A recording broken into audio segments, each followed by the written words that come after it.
Welcome. We're so glad to have you today on this Facebook Live for the Colorado Women's College. My name is Ayers. I have the honor of being the Dean of the Women's College, its guardian for this period of time. It's an incredible institution, and we really believe that an equitable world is within reach. And so every day we work hard to bring you intense, perspective-shifting opportunities to engage in conversation and education just like this one today. Because we're on a quest to make this world a place where everybody can be their truest and best selves.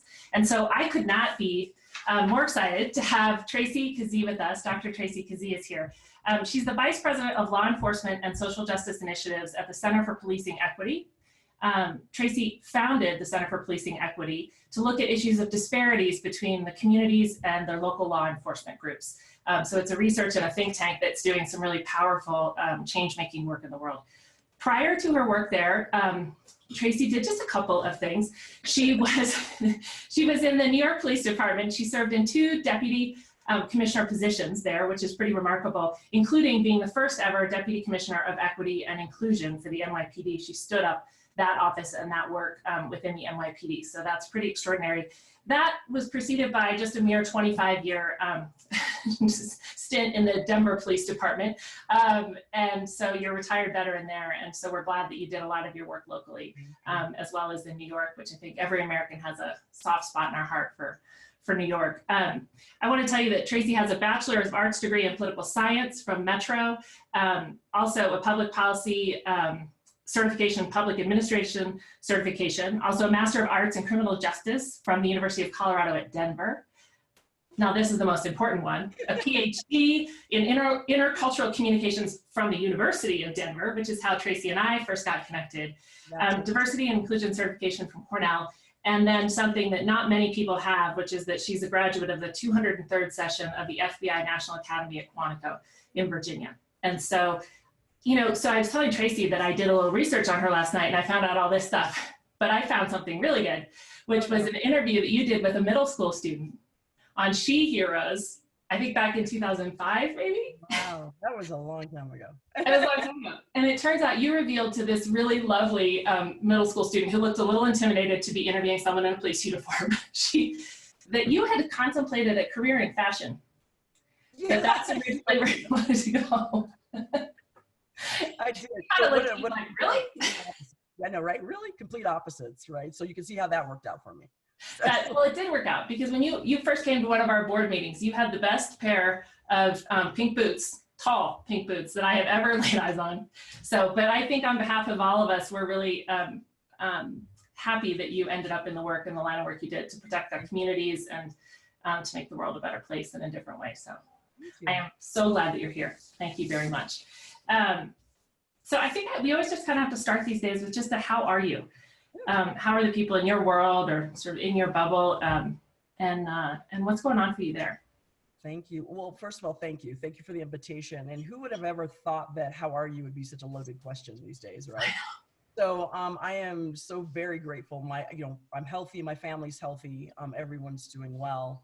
I think much like a lot of folks, I'm exhausted at times, worried at times. But for the most part, I think I'm doing pretty well.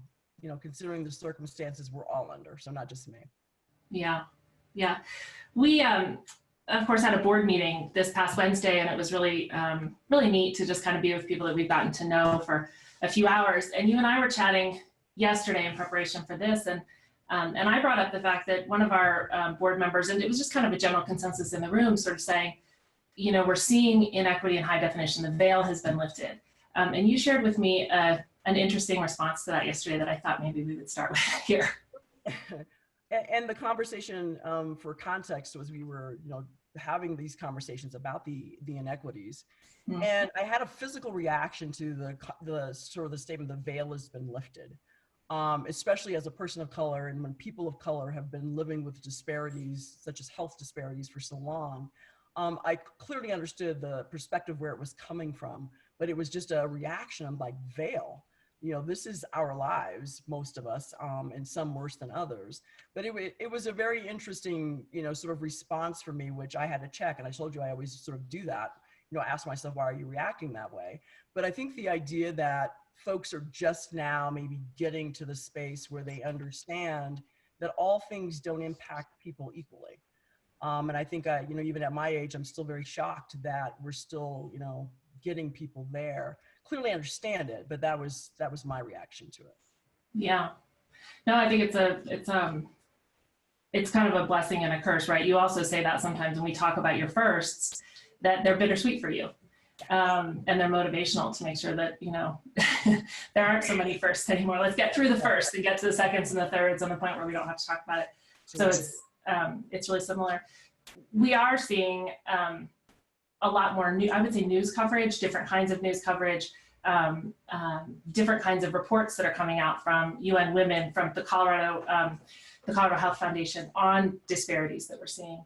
So we're seeing it in gender, we're seeing it in race. The news out of Chicago was one of the first news stories that caught my attention about the disparate effect on the African-American community there of COVID. What are some of the ones that are catching your eye, and can you talk about some of those with us? Yeah, and I think you've pointed out some, you know, really important ones. So we know that from the UN Women report, right? There's 60% of the women internationally are impacted in other ways than physically, right? Because typically they're the caregivers, the folks that do the unpaid work around there. You know, for me, as we sort of go through this, the thing that jumps out to me, of course, is going to be around the disparities in the African-American community, as well as other communities of color, so not just African-American community. And the fact that we are still, again, today, talking about structural inequities that are so glaring in a way that you have folks really making decisions about, you know, for example, whether to go vote or be sick. I mean, they are choices that we absolutely never thought we would have to, you know, to make, let alone be in that position. But I think what's important, you know, in this particular conversation is we know that there's disparities, and we know that there is a need to collect data around it, right? So for us and for the work we do at CPE, it is really about looking at the data, looking at the science so we can do things better. But as I, you know, do my work along with other chiefs and the other really incredible team at CPE, COVID is really sort of put out this thing that we all are sort of shaking our heads and trying to figure out the best response. So let me give you an example. We know domestic violence is up. We know that we have women and on occasion men that are in now confined spaces with nowhere to go. Again, for the folks who've been working on domestic violence issues for decades, our biggest fear, and that includes child abuse. So it's not just, you know, when we're talking about adults, there's that space. Generationally, you know, you and I talked about it yesterday, our value of our elders, right? And who's dispensable is a conversation. And I've got a mother who will be 80 in December. That's not the kind of conversation I want to be having. And choosing, you know, around that space. And then when we look at it for us in a policing context, the issue of masking of men of color. And what I think we have really had to work on with folks who seem to be surprised of the pushback when some states and cities are calling for masking, and not understanding that there has been extensive research about the stereotyping of Black men, men of color, and criminality.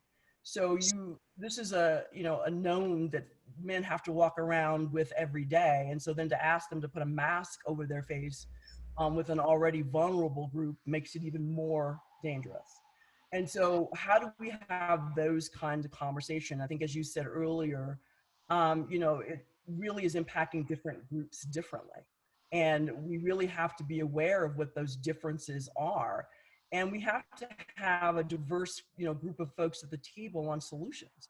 Because I believe if that would have been the case, then this sort of concept of masking up for men of color would have had probably a different framing, a different conversation, and maybe some solutions about how do you go about that and still feel safe, or even if it's a possibility to do that. So, I mean, these are things that we know are, you know, just really, as you get down into different subgroups, it just looks so different, Anne, for everybody else. Yeah. I would love to actually ask you to dig in a little bit on the masking and thinking about how would those conversations, say if you were the person that were convening that conversation, how would you frame it? And how, like, teach us a little bit about how you frame those kinds of conversations, because I know you did a lot of that in your work at the NYPD, was to frame tough stuff. Right. So, and thank you for that. That's a great question. And it's something I know CPE, we're looking at doing the exact same thing. But part of the framing of that question means that folks have to have an awareness of historically how we've gotten to certain places with certain communities. We Right. certainly would have to come to a realization of the whole notion around Black folks being associated with criminality. And as a police officer, one of the things that we, have experienced is when you go to a bank robbery, or if you go to somewhere where someone is, actually committing a crime, the concealing of the face for identity purposes is a part of that.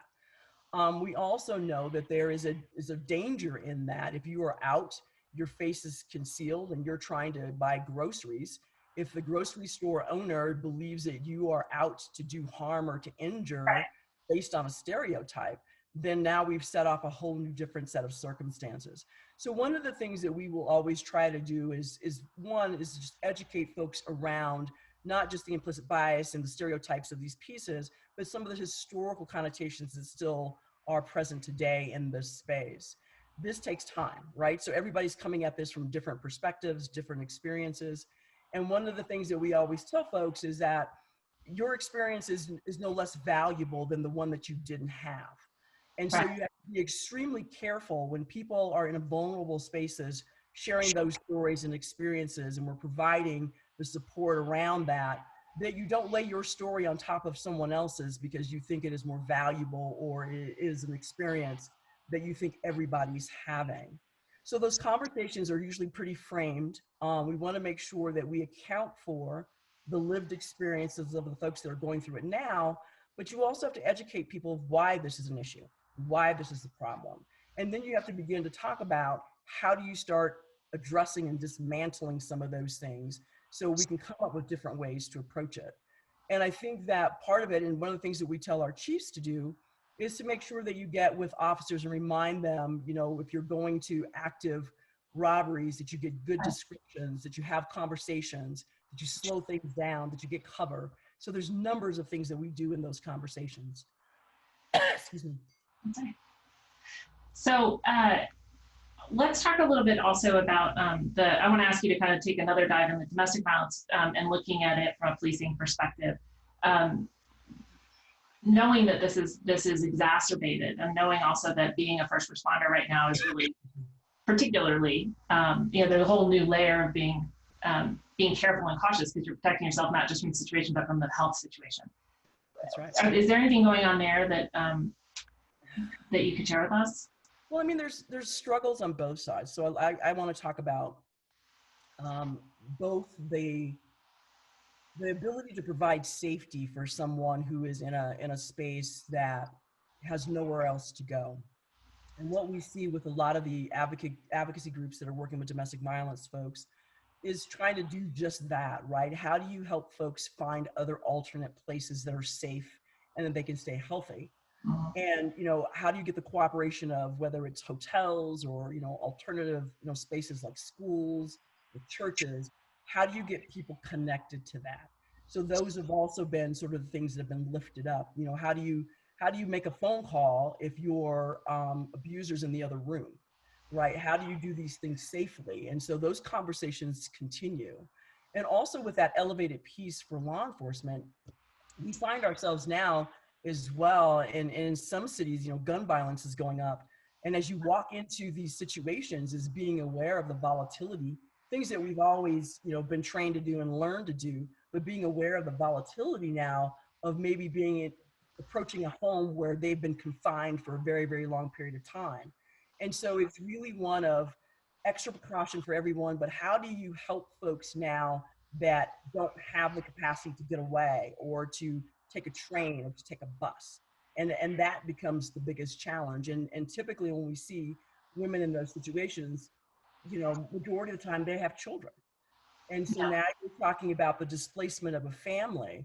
And, now when we have schools that are out and kids are being educated online, if they have access to that, how do you do all of these things? So the interesting thing about, COVID is that it's really opened up even deeper spaces where, we sort of touched on them, but now we really have to think about alternatives to what we do.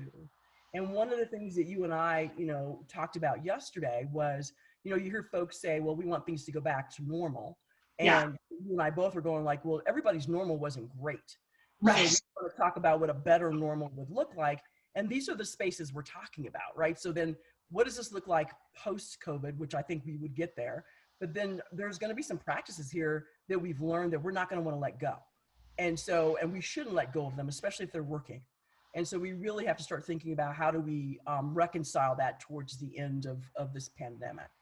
Yeah, I think that was my reaction when I read, well, a lot of the stuff, but in particular the UN Women Report that did say things like domestic violence calls are up, 30% in France. That happens to be one that I remembered. But they had all kinds of statistics globally, and thinking about but they describe it as a bit of a slide for equity. Yeah. And I think we're certainly hoping at the Women's College. We talked about this at our board meeting, and I hear this just from you in general. How do we maybe use this as a tipping point to go the other direction?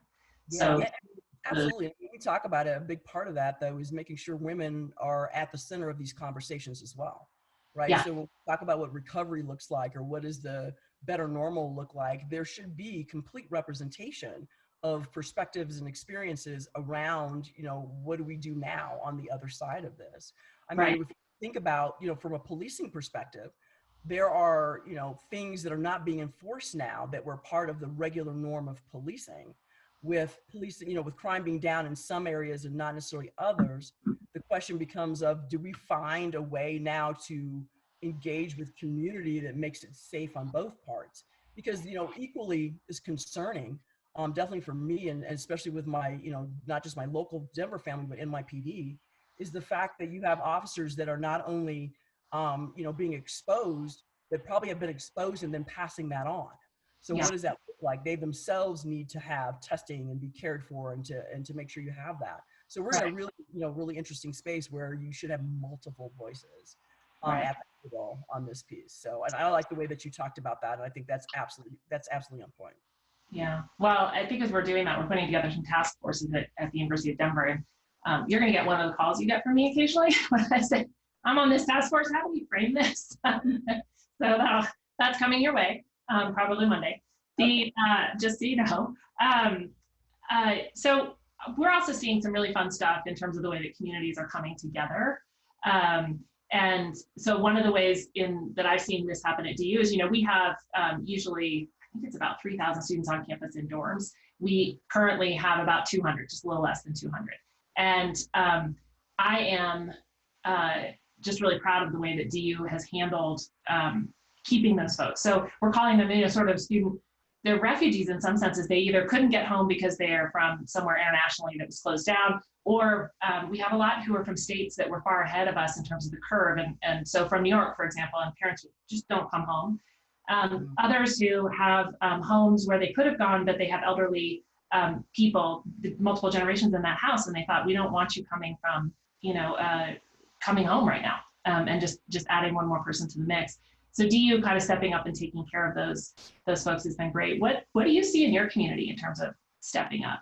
Oh my goodness. I mean, so when we talk about stepping up, it always starts at home, right? So when we look at what we do for CPE, for Tacky Tuesday, things that hopefully lighten a little bit and to give extra days off so people can practice self-care. But I think what I love is that, from a policing perspective, and we see this because we're very connected to everyone. For example, when young kids are having a birthday and birthday parties are, out of the question. And so what you can do is you can, I don't know if this is true for everybody. It is true for Denver PD. You can call and have a police car parade go by. I love that. Right. And I think how great is that? But that's not going to work for everybody, right? So everybody's not going to be thinking that's a great idea, but for some it is. And it's one of the ways in which, communities try to give some relief to this. The other thing I think, which is interesting to me, is that new communities are being formed because of technology. I can tell you just from, my time in the house, having conversations with, friends I haven't seen in years, having a mini high school reunion with your friends it's amazing what's happening now. but it's also the opportunity to renew old friendships, to start new communities. We think about, and you know, I say this because you think about the number of conferences that we go to and where we go in these spaces. Not everybody can come. Those are being moved to a digital platform, much more accessible to people who can access it. Yeah. I think it is just a way that this has really forced us to be creative. One of the things that I found, I told you I was sort of scrolling through. If you've done Netflix to the level that I've done Netflix, you got to figure out another way. And so there is this one show where they're doing reunions on Zoom with old TV shows, and I think the one I watched was the old cast of Taxi and Frasier, just to tell you how old I am. And just to watch the interaction of people who literally live in the same city and haven't seen each other in years, in decades in some cases, really sort of relive and to share that experience with other people. I mean, it was just a great hour of escape. It was so funny. And you hear them talk about the lines, their favorite lines, what they loved, you know, the characters they love, they were sad to see go. And you're just watching these people, it's sort of like voyeurism, but you're watching them just have the best time. And if I remember one of them, I think it was one of the characters out of Frasier, literally during the conversation, he lifts a glass of wine and everybody just stops and goes like, we were almost too embarrassed to do that, but you talk about being at home, right? It's not like you and I are going to have happy hour right now, but it's just like, it was just this conversation with old friends. And I think it's really important. And it's just one of those ways I think that most communities are resilient, and we have to be mindful of that. It does bring a smile, but we also have to be mindful of the fact that we have some communities that just don't have access. And how do you do that? So, but that's, for me, those are some of the innovative things that I know I see happening. And of course, when you Skype with your own family, my grandkids are in San Diego. So, you know, having that conversation has been really entertaining. So Yeah. Well, you have to get them to sign on. I was telling you, the Graduate School for Professional Psychology, 8:30 every morning is doing this really fun dance party. So you got to get them to sign on. They're really fun. When I practiced in Paris, was my first place that I practiced law, which is why I've got all these cool pictures of Paris behind me. It just takes me back. And when I was there, I had an attorney who pulled me aside right when I got there, and he said, "You have to develop a different set of reflexes here. You know, you've kind of studied in a civil system. You're moving into a code system. I want you to wake up and teach yourself to ask a different set of questions every day." You're doing that for me in terms of teaching me about checking privilege. So I was wondering if you could kind of, you know, we could do like a live coaching session here. You could just coach me some more. But you've given me some really good tips about, you know, waking up and asking. You said one earlier that you ask yourself, okay, I noticed that I'm feeling this way. Why am I feeling this way? But walk us through checking privilege. What does that look like? I mean, one of the things that when you're checking privilege, and privilege, the way it's been thrown about here over the last couple of years have sort of gotten a dirty word. But the privilege that we talk about are, you know, the freedoms and the ability to do things that others may not be able to do so readily and easily. And so when we talk about checking your privilege, it's not just me asking the question, why am I reacting this way? Right. But it's also asking, you know, why is this person sharing that story? Why are they feeling vulnerable enough to share an experience or share a story with you? And you have to have the ability not to place your experience on top of somebody else's. And I said that earlier. Right. There's really is no reason to counter the experience unless you have some, you know, preconceived notion that you need to, right? So you're not bringing your full authentic self to the conversation. But you really do have to stop and ask yourself, you know, why am I reacting this way? Why am I so, you know, moved by what either is said or not being said? And, you know, being aware, and I talk about this, you know, yesterday, being aware does not always equate to you caring. And that's work. And I think that's part of the privilege checking for me. So you can be aware that there's, you know, dramatic disparities that are happening on the COVID side, but that won't necessarily, you know, push you to action. And so one of the things that, you know, we talk about is, you know, if you know, and I do this, you know, with other friends, I even do it with myself because I have to check my own privilege. You know, I have a house big enough where I can go somewhere else and not have to see anybody else in the house. I have food, I have medical insurance. Yeah. If I need to, and this is how simple it gets, I have masks. Some folks can't even procure masks to go out to follow what's being asked of them. And so it is really thinking about how are you situated? How are other people situated, and reconcile around that. You know, I always tell folks that we talk with, you know, I'm not asking for this, you know, light bulb moment where everything is going to go like, oh my God, I didn't know. It's one of the things where if you step back long enough, you can really see that other things, one, are happening around you that you may not be experiencing at all.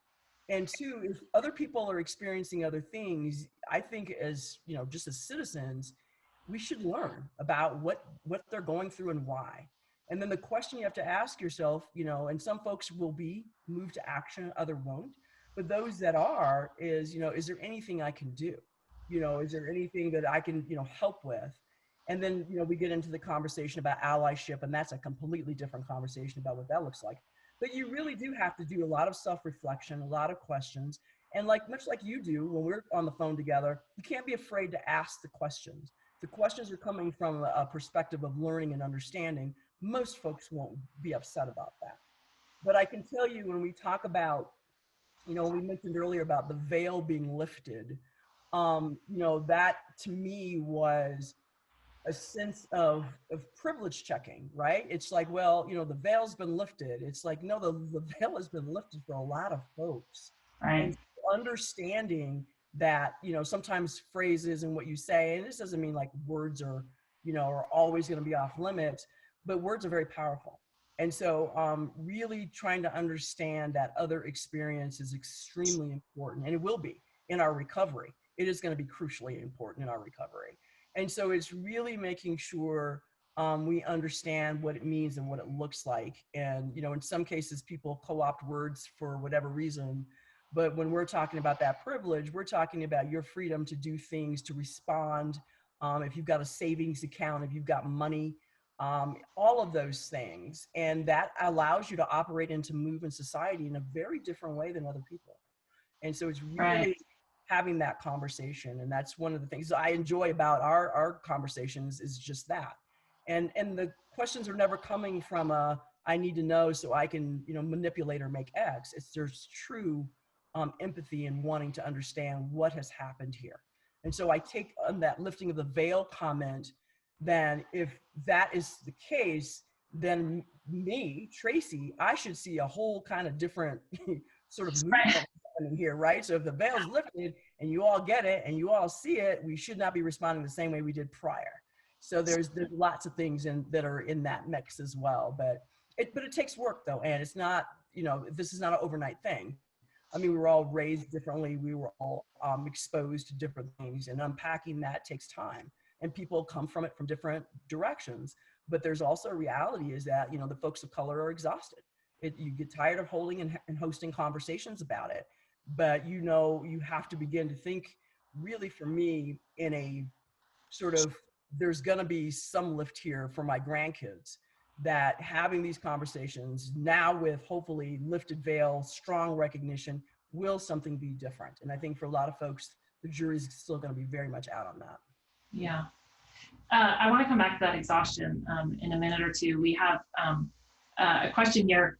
You know, you've talked about, and I'm going to get to that question too. I'm going to get to a lot. But you've talked, and you've used the term slow down a lot this morning, and I've heard you use it before, that you kind of have to slow down to have the conversations, to get people educated, to get them on the same page, to create empathy. And yet sometimes just, you know, I hear that, and then I'm also like, but I want to make some change. I don't want to slow down.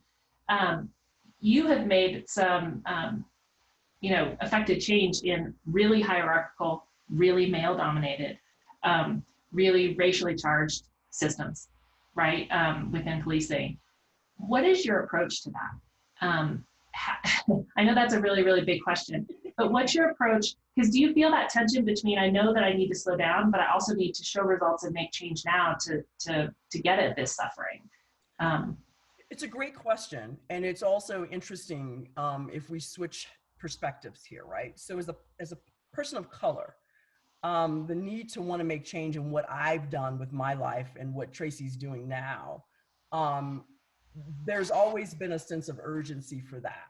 but I know that I'm not the only actor in that space or the only system I'm trying to impact with other people, right? So the reality is I can only get so far without everybody else understanding what we are collectively agreeing to change or needs to be changed. And so the slowdown portion of that is just that, right? So I don't mean stop, and then I don't mean, if Ann can't come along, we have to wait on Ann, right? So it's one of those things where you really have to think through and make sure that what you're trying to do is not only going to make that system change, but that there's an understanding around what we have and what we need to do, right? So that requires that you have collective understanding about what it is we're trying to do and what it is we're trying to change. But I think what's interesting about, the slow down part is that you get exhausted when you are in this space for very long periods of time and living it. So living it daily, or, you just can't get rid of it. Right. It is my, like my good friend, my little brother says, I've been Black all my life. So it's not as if I get to put that aside and then go, let's do this. Right. So when you're working through this, and with other people who may be at different spaces, what we've come to sort of think through is what is doable, what is reality versus the long haul. And there's lots of folks looking at the long game, the end game, but it's really about what changes can you make that will sustain, because it's about sustainability. We've done a lot of great work, and I think lots of folks have done great work, but it can be, a change of a chief, a change of, of another CEO, and all that work gets rolled back. And so it's really trying to make really concrete structural changes, policy changes, and thinking about and measuring whether or not those things will work towards the end. And I think for me and the maneuvering of what's been really considered to be white male dominant spaces, from a gender perspective, it is one of, there's a patience that comes along with the work. And part of patience is that you're dealing with folks who have their own, not just perspective, their own power dynamic, and their own wants and needs about what they want to see happen. Right. And so it is one really, for me, it's always having a really strong base. So having a strong family base, having a strong care and support, and being able to do that, but also not being afraid of being vulnerable to the conversations that don't feel comfortable. And oftentimes that not feeling comfortable often lands on the person that's doing that work. And then it becomes a really concerted effort to make the other folks not feel uncomfortable. That's where the exhaustion comes in. And so I think what the reality has been, and where we've worked to in a lot of different spaces, is that the uncomfortable part is part of the work. No one, it hasn't felt good up to this point. So it's not going to necessarily feel all great and, and happy on the way to, making the change. And so it's really reconciling those pieces. And so for me, even in working in policing, you have so many people that surprisingly, even for me, surprisingly, have never been exposed to anyone else that looked different than them, that have never heard about other issues other than what they see play out day to day in policing, which absolutely impacts the way they perceive and see other people. Right. So a lot of that work is around making sure that you are trying to have what I call authentic conversations, because everybody's not going to agree with you. We know today in this world, not everybody, is on the bandwagon about folks of color. They have, their own perceptions and stereotypes. But in order to do the work, for a lot of folks, they have to do a lot of not just strategic thinking, but you also have to know when, I wouldn't be on the phone with Ann if Ann is just, pushing back on everything that I say. I wouldn't be on the phone with Ann if Ann wasn't asking those hard questions that I'm sure on times have been very hard for you to even say, with the understanding that I'm not going to react a way in which you will never have this conversation with anybody else again. Right. So you've got all these moving parts to this, but it's one in which if you do it, if you find yourself doing it for a while, it is one of those things where the self-care piece becomes critical, because that is a level of exhaustion that some folks who are not in this space don't truly understand. It doesn't mean you're giving up, that things will be different. It means that, and I say this a lot, it means that at some point I'm going to pass the torch and be retired for a third time. And I need to be okay with that. Yeah. And we have folks who've done this work, you know, way into the 90s and to their 90s and are still doing it. So it is a very interesting space to be in, and it's an interesting one to want to do. Yeah. Our interim head of diversity, equity, and inclusion for the university is 80, and he's he's said, I'm not coming back next year. I just can't. So, but I hear what you're saying about me feeling comfortable. I watched him go through that process a little bit of wanting to feel comfortable. So we have time for about 2 more quick questions. One is, what advice would you give the person who is uncomfortable, who doesn't feel like they can ask those questions? How do you get past that? Well, first you just got to take a chance, right? But it's going to depend on who you're asking the question to, right? So I think a lot of it is you don't really just walk up to a stranger and say, hey, I've always wanted to know X, right? And that goes horribly wrong. But when you're asking a question from a genuine place, it comes out that way. And so I would say, don't be scared to ask the question. Just make sure that the person you're asking the question to understands. So put some context to why you're asking the question and why you would like to know. Yeah. And just ask the question. Just ask it. And I know that's a lot of folks, it's that first step of, if I say this, I'm going to be branded a racist or something's going to happen. Usually if folks understand the context of why you're asking the question, the genuine really wanting to be educated around things, then the person you're asking the question to typically is not going to respond in a way you think is going to happen. And usually it's the fear of what we think is going to happen, not necessarily what's going to happen. Right. Let's see. I want to read this one question that we got. I feel like in speaking truth, I've noticed the feeling of imposter syndrome has been exacerbated during working in a virtual world. I find myself feeling like I have to do more to prove my worth and productivity when it comes to my work in class. How can I deal with those feelings in this virtual space and bring supervisors or professors into that conversation? Oh, we have about 2 or 3 minutes. So these are questions to go fast on. It is. They're very complicated, but it's so true of a conversation, and especially as people are trying to make it through, workspace and promote and to be present.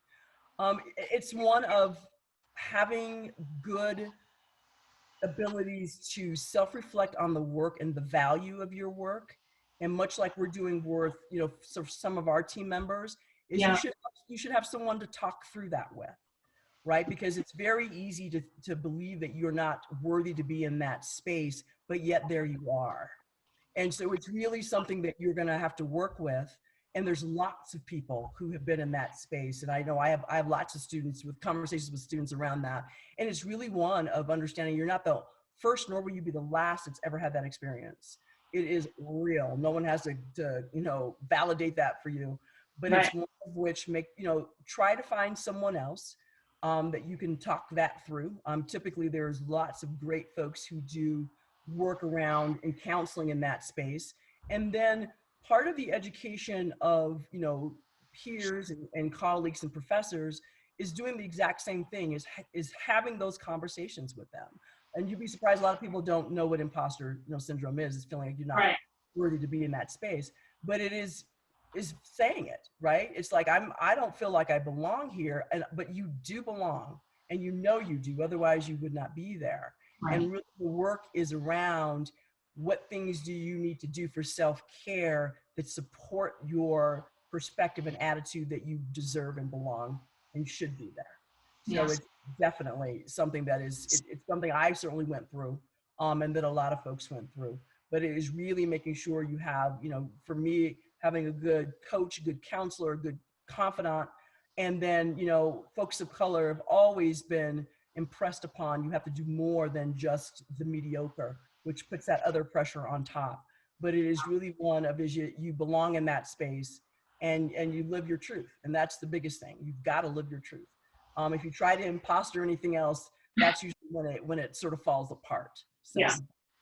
I know, I really appreciate you saying that, because I think it's so important for our students. We have, as you know, we have these close to 50 first generation college women. And I think a lot of times they're like, do I belong here? And heck yes, absolutely. But I think being reminded of that, and I go through that. I have, I don't have an academic background, so I sit in a dean's council with a lot. I always joke that I have the wrong D. I have a JD and not a PhD.